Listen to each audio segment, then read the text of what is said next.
അസ്സലാമു അലൈക്കും വറഹ്മത്തുള്ളാഹി. ഇന്ന് ഫാത്തിഹ നമുക്ക് അർത്ഥസഹിതമൊന്ന് ചർച്ച ചെയ്യാം. അള്ളാഹു സ്വീകരിക്കുമാറാവട്ടെ. സൂറത്തുൽ ഫാത്തിഹ പരിശുദ്ധ ഖുർആനിലെ 114 സൂക്തങ്ങളിലെ ആദ്യ സൂക്തമാണ്.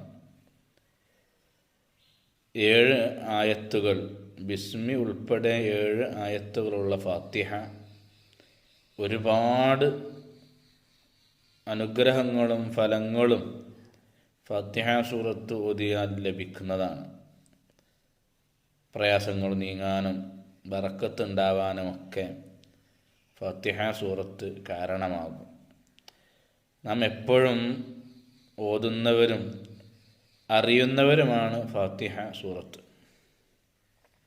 എന്നാൽ ഫാത്തിഹ സൂറത്ത് നിസ്കാരത്തിൻ്റെ 14 ഫർളുകളിൽ 4-ാമത്തെ ഫർളാകുന്നു. ആ ഫാത്തിഹ സൂറത്ത് ഓതുമ്പോൾ നമ്മൾ തെറ്റുകൂടാതെ, പ്രത്യേകിച്ച് അക്ഷരങ്ങളൊന്നും മാറിപ്പോവാതെ വളരെ ശ്രദ്ധിച്ചു പാരായണം ചെയ്തിട്ടില്ല എങ്കിൽ നമ്മുടെ നിസ്കാരം തന്നെ നഷ്ടപ്പെട്ടു പോകും. വളരെ കൃത്യമായി ഫാത്തിഹ സൂറത്ത് നാം ഓതുകയും പഠിക്കുകയും ചെയ്യണം. അഊദു ബില്ലാഹി മിനശ് ശൈത്വാനിർ റജീം. ബിസ്മില്ലാഹിർ റഹ്മാനിർ റഹീം. അൽഹംദുലില്ലാഹി റബ്ബിൽ ആലമീൻ. അർറഹ്മാനിർ റഹീം. മാലികി യൗമിദ്ദീൻ. ഇയ്യാക നഅ്ബുദു വ ഇയ്യാക നസ്തഈൻ. ഇഹ്ദിനസ് സിറാത്തൽ മുസ്തഖീം. സിറാത്തൽ ലദീന അൻഅംത അലൈഹിം ഗൈറിൽ മഗ്ദൂബി അലൈഹിം വലദ്ദാല്ലീൻ.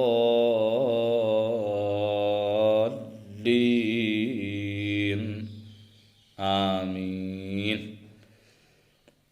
പലപ്പോഴും ആയത്തുകളുടെ അവസാനം നാം വഖഫ് ചെയ്യുമ്പോൾ, നിർത്തുമ്പോൾ അൽഹംദുലില്ലാഹി റബ്ബിൽ ആലമീൻ സാക്കിനായ നൂന് കൊണ്ടാണ് നമ്മൾ അവസാനിപ്പിക്കുന്നത്. പലപ്പോഴും അശ്രദ്ധരായി കുട്ടികളിലൊക്കെ കാണാറുണ്ട് മീമ് കൊണ്ട്. ചില ആയത്തുകളിലൊക്കെ സാക്കിനായ മീമ് കൊണ്ട് അവസാനിപ്പിക്കേണ്ടിടത്ത്, വഖഫ് ചെയ്യേണ്ടിടത്ത് സാക്കിനായ നൂന് കൊണ്ട് നിർത്തുന്നത്, ആയത്ത് അവസാനിപ്പിക്കുന്നത് കാണാറുണ്ട്. ചെറുപ്പത്തിലേ നാം അത് ശ്രദ്ധിച്ചു പോന്നിട്ടില്ല എങ്കിൽ ആ അശ്രദ്ധ നമ്മുടെ ജീവിതം മുഴുവനും, നമ്മുടെ നിസ്കാരങ്ങളിൽ അതല്ലാത്തപ്പോഴൊക്കെയും നാം ഫാത്തിഹയെ ഇങ്ങനെ തെറ്റായ രീതിയിൽ പാരായണം ചെയ്യാൻ അത് കാരണമാകും. നമ്മൾ ഓതി പഠിക്കുന്ന സമയത്തു തന്നെ ഇത്തരം അക്ഷരങ്ങളും നിർത്തലുകളുമൊക്കെ കറക്റ്റ് ചെയ്ത് പഠിച്ചാൽ നമുക്കത് വലിയ ജീവിതകാലം മുഴുവനും ഉപകാരപ്പെടും. ശ്രദ്ധയോടുകൂടെ ഫാത്തിഹ സൂറത്ത് ഓതാൻ അള്ളാഹു നമുക്കൊക്കെ തൗഫീഖ് നൽകുമാറാവട്ടെ. അക്ഷരങ്ങൾ മാറുമ്പോൾ അതിൻ്റെ ആശയങ്ങളും അർത്ഥതലങ്ങൾക്കും വലിയ മാറ്റങ്ങൾ സംഭവിക്കും. അക്ഷരങ്ങളാവണമെന്നില്ല, ഒരു ഹറക്കത്ത് മാറിയാൽ തന്നെ അതിൻ്റെ അർത്ഥങ്ങൾക്കും ആശയങ്ങൾക്കും വലിയ മാറ്റം സംഭവിക്കും. അപ്പോൾ ശ്രദ്ധാപൂർവം അത് പഠിക്കുക തന്നെ വേണം. ഫാത്തിഹ സൂറത്ത് അഊദു ബില്ലാഹി മിനശ് ശൈത്വാനിർ റജീം, ആട്ടിയോടിക്കപ്പെട്ട പിശാചിൽ നിന്ന് അള്ളാഹുവിനോട് ഞാൻ കാവൽ ചോദിക്കുന്നു. അഊദു നിസ്കാരത്തിൽ ഓതൽ സുന്നത്താണ്. ബിസ്മില്ലാഹിർ റഹ്മാനിർ റഹീം. റഹ്മാനും റഹീമുമായ പരമ കാരുണ്യവാനും കരുണാനിധിയുമായ അള്ളാഹുവിൻ്റെ നാമം കൊണ്ട് ഞാൻ തുടങ്ങുന്നു. റഹ്മാൻ റഹീം എന്നാൽ പരമകാരുണ്യവാനും കരുണാനിധിയും. റഹ്മാൻ എന്നാൽ ഈ ലോകത്ത് വഴിപ്പെട്ടവർക്കും വഴിപ്പെടാത്തവർക്കും ഈ ഭൗതിക ജീവിതത്തിൽ വിശ്വാസത്തോടെ അള്ളാഹുവിന് വഴിപ്പെടുകയും വഴിപ്പെടാത്തവരുമായി ഉള്ളവർക്കൊക്കെ അള്ളാഹു ഒരുപോലെ ഗുണം ചെയ്യുന്നു എന്നതും. എന്നാൽ അർറഹീം, അള്ളാഹു വഴിപ്പെട്ടവർക്ക് മാത്രം നാളെ പാരത്രിക ലോകത്ത് വെച്ച് ഗുണം ചെയ്യുന്നവനാകുന്നു, കാരുണ്യവാനാകുന്നു എന്നർത്ഥം. അൽഹംദുലില്ലാഹി റബ്ബിൽ ആലമീൻ, സർവ ലോകരക്ഷിതാവായ അള്ളാഹുവിനാകുന്നു മുഴുവൻ സ്തുതികളും. അർറഹ്മാനിർ റഹീം, പരമ കാരുണികനും കരുണാനിധിയുമായ, കാരുണ്യവാനും കരുണാനിധിയുമായ. മാലിക് യൗമിദ്ദീൻ, പ്രതിഫല ദിവസത്തിൻ്റെ ഉടമസ്ഥനായ.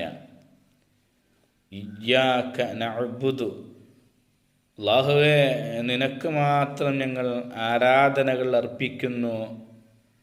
വ ഇയ്യാക നസ്തഈൻ, നിന്നോട് മാത്രം ഞങ്ങൾ സഹായം തേടുകയും ചെയ്യുന്നു. ഇഹ്ദിനസ് സിറാത്തുൽ മുസ്തഖീം, നേരായ മാർഗം, സിറാത്തുൽ മുസ്തഖീമിലേക്ക് ഞങ്ങളെ നീ സന്മാർഗത്തിലാക്കണമേ അല്ലാ. നേരായ മാർഗത്തിൽ ഞങ്ങളെ നീ ചേർക്കണം. സിറാത്തുല്ലദീന അൻഅംത അലൈഹിം, എന്താണ് ഈ നേരായ മാർഗം? സിറാത്തുൽ മുസ്തഖീം. അൻഅംത അലൈഹിം, അത് നീ അനുഗ്രഹിച്ചവരുടെ, നീ അനുഗ്രഹങ്ങൾ ചൊരിഞ്ഞുകൊടുത്തവരുടെ മാർഗം, വഴി. ഗൈരിൽ മഗ്ളൂബി അലൈഹിം, നിന്റെ കോപത്തിന് അത്രിപുത്രായവരുടെ, അതല്ലെങ്കിൽ നീ കോപിച്ചവരുടെ, ദേഷ്യപ്പെട്ടവരുടെ മാർഗമല്ല. വലദ്ദാല്ലീൻ, വഴി പിഴച്ചവരുടെ മാർഗവും അല്ല. അതല്ലാതെ നീ അനുഗ്രഹിച്ച, നീ ഇഷ്ടപ്പെട്ടവരുടെ മാർഗത്തിൽ ഞങ്ങളെ ചേർക്കണമേ എന്ന വലിയ ആശയതലങ്ങളും അർത്ഥങ്ങളുമുള്ള ഫത്തിഹ സൂറത്ത് എല്ലാ പ്രശ്നങ്ങൾക്കും പരിഹാരമാണ്. ഒരുപാട് അനുഗ്രഹങ്ങൾ